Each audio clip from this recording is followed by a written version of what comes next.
Regulation number 76, which is opening up boiler or pressure vessel.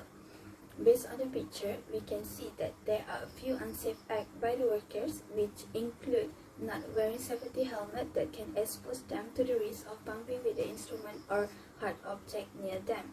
Next is not wearing a suitable clothes, which based on the picture, they wear a thin or sleeveless shirt.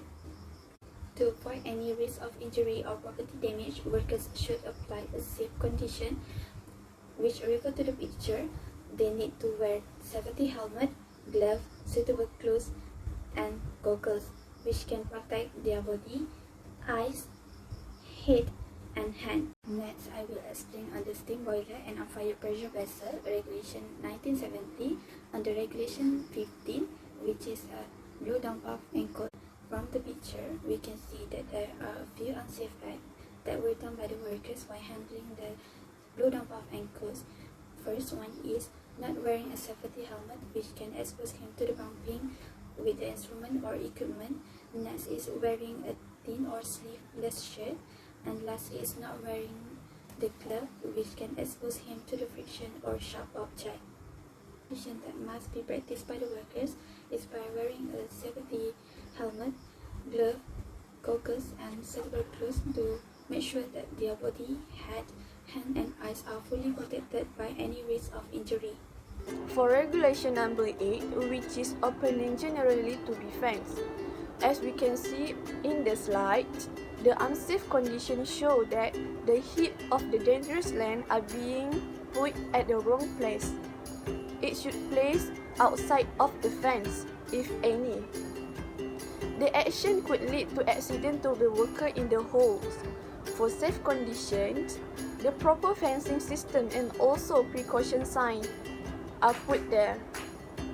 It will notify the workers about any accident that could happen and always be aware of any accident.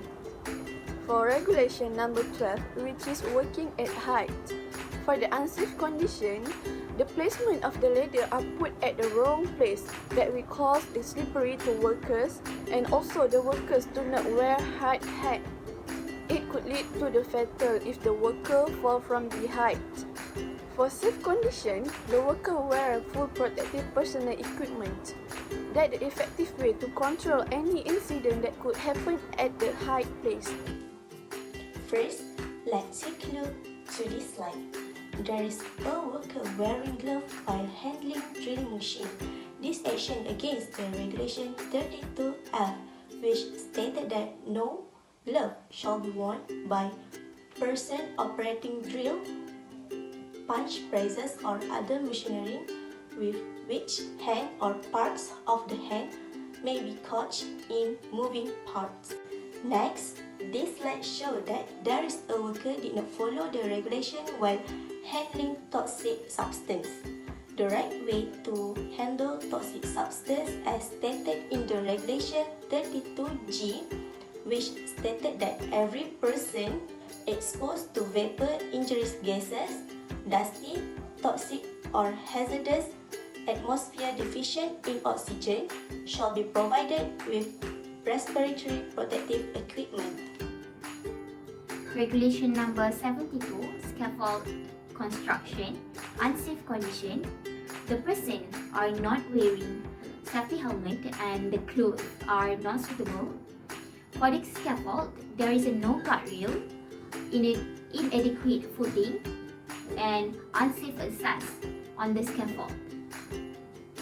For the safe condition, head, hand, and body are protected by personal protective equipment and use safety harness and lifeline.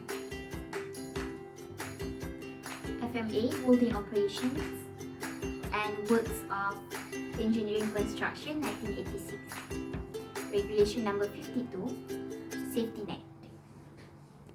For unsafe condition, the person is not wearing safety helmet and he is wearing unsuitable clothes.